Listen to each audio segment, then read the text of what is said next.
हिजरत से इस्लाम को फतह व कामयाबी मिली। अब एक और सवाल उठा कि इस्लामी साल किस महीने से शुरू किया जाए।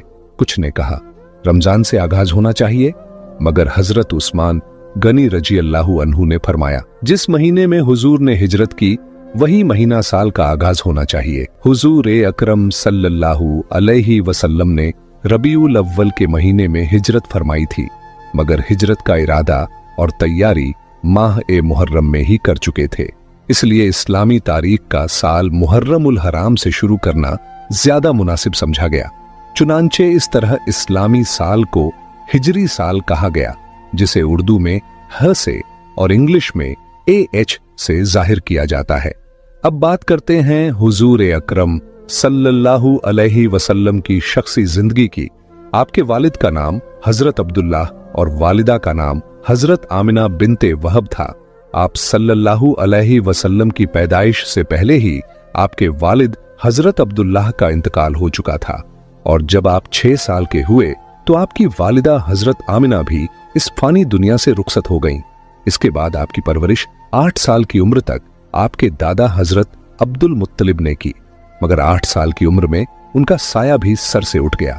फिर उसके बाद आपकी कफालत आपके चचा हजरत अबू तालिब ने की, और जवानी तक आप उन्हीं के साये में रहे। जिस रात आप सल्लल्लाहु अलैहि वसल्लम इस दुनिया में तशरीफ लाए, उस रात अल्लाह ताला ने अपनी कुदरत के कई मौजज़ात इस कायनात को दिखाए।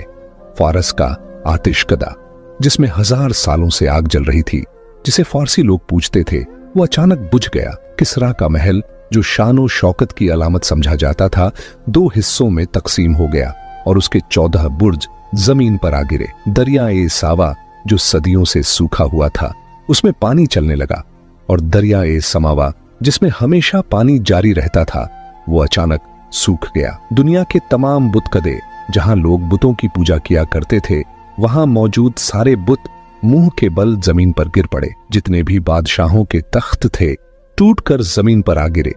जितने भी जादूगर, काहिन और मुंजिम एस्ट्रोलॉजर थे, उनका इल्म जवाब दे गया। उनकी जबानें खामोश हो गईं, और जो गैब की खबरें दिया करते थे, वो एक रात के लिए बिल्कुल गूंगे हो गए। खास तौर पर वो काहिन जिनके पास हमजाद जिन्नात आते थे और आसमानों से खबरें लाते थे, उनका और उनके हमजाद का सिलसिला राब्ता टूट गया था। उस मुबारक रात मक्के की सरजमीन से एक नूर उठा, जिसकी चमक इतनी दूर तक पहुंची कि मक्के वालों ने अपने मकाम पर बैठकर शाम के मोहल्लों तक का नजारा कर लिया। सारी रात सितारे बड़ी तादाद में टूटते रहे। लोग परेशान होकर एक दूसरे से